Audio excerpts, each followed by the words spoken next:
my YouTube channel. Welcome everyone, welcome back. Now we are receiving more update coming out from the market. A lot of stuff for us to be very concerned. As of now though, our relationship with the Chinese government continue to escalate, and it's just a bad thing.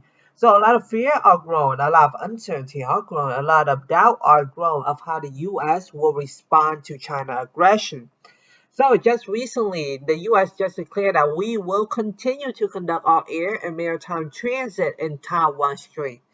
This is how the United States is showing solidarity to the Taiwanese government. This is just the beginning, folks.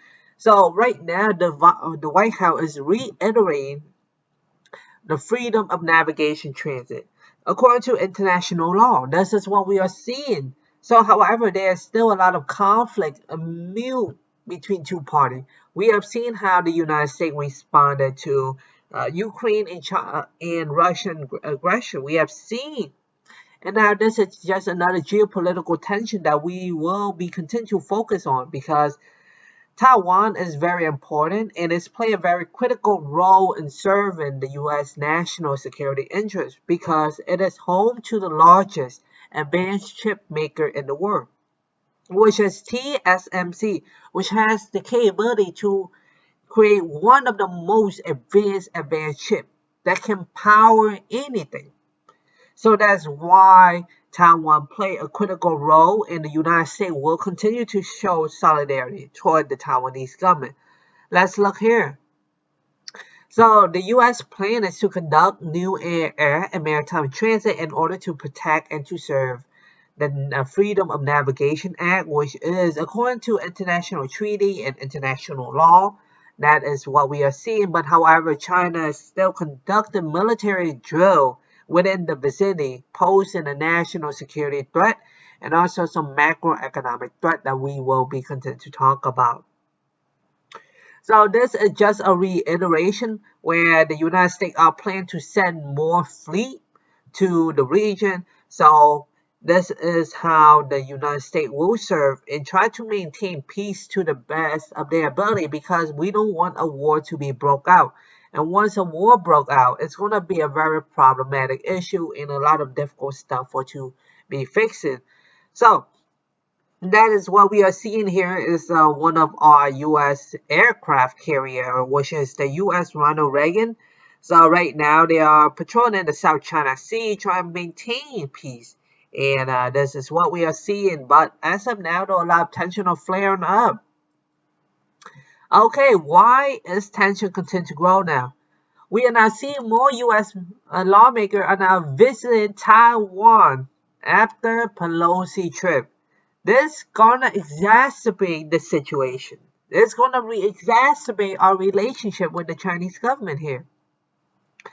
With more and more congressmen visiting and continue to visit Taiwan, we are seeing strong sense of solidarity and support to the Taiwanese government.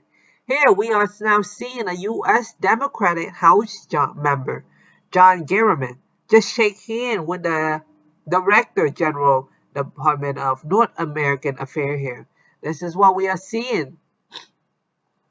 So solidarity are showing, and a lot of stuff for us to be very pay attention on, because as of now, the thing could exacerbate to the point that we could not imagine. This is just the beginning. Congressional delegation visit less than 2 weeks after Pelosi trip sparked very furious response. Here's just a picture of some of our U.S. congressional members just visit Taiwan and landed safely. So a lot of stuff are coming out. Let's hear. Democrat from Massachusetts landed in Taiwan this Sunday, less than 2 weeks after House Nancy Pelosi visit to the Beijing claimed island drew furious response. So the 5-member delegation also include Representative John Garriman from California. We have another individual from California, a Democrat from Virginia. We have another person. That's what we are seeing. But as of now, though, this is just the beginning, folks. Tension are flaring up, and this is not looking good. So a lot of macroeconomic factor and geopolitical consideration that we must take into consideration, because FUD is growing. There's still highly chance of the US entering the next World War III, and this might be one of ours. So a lot of stuff are coming. And right now, the Taiwanese appreciate the U.S. government for maintaining security within the region, especially in the Taiwan Strait, which is very essential to international trade. So a lot of U.S. cargo and foreign cargo enter through that strait. That is why it's very essential and serve the international community a lot of stuff. So we are going to continue to see more tension flaring up. So, I have talked about the U.S. sending military aircraft and advanced warship into Taiwan Strait due to beaching pressure campaign. This is just the beginning, folks. This is the strike group, very well known internationally. So this is just a pair of group that we have seen, and this is what we are seeing: aircraft carrier, we have cruise ship, we have destroyer, we have anti-submarine vessel. So a lot of stuff and modernized military warcraft and aircraft. This is just the beginning, folks. This is the US Ronald Reagon strike group and is now patrolling in the South China Sea in order to maintain peace and stability within the region. So a lot of stuff are flaring up. We do not know whether or not China will fire upon us. But as of now, tension are flaring up, folks. So that is what we are seeing right now. Okay, in the end though, what are my thoughts with the market as of now? As of right now, we are seeing tension, so a lot of macroeconomic infrastructure factor are taken into consideration, and also FUD is growing, so there's still a highly chance of the U.S. entering our next World War III, since China did fire some ballistic missile in the South China Sea, so a lot of tension are growing up. So that's what we are seeing as of now, though. So this could affect how the U.S. economy tremendously, especially many of our U.S. products are being manufactured in China.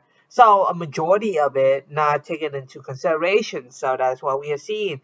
We can look at many of our electronics being manufactured in China.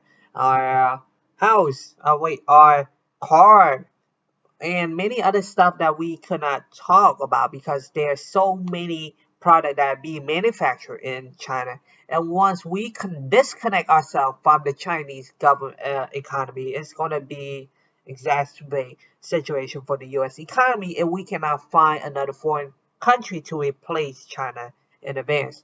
So a lot of stuff are going, and we continue to monitor the situation. And then I hope you enjoy watching my video, and if you do, please click on that subscribe button, and also don't forget to click on that like button. Thank you everyone, have a nice day.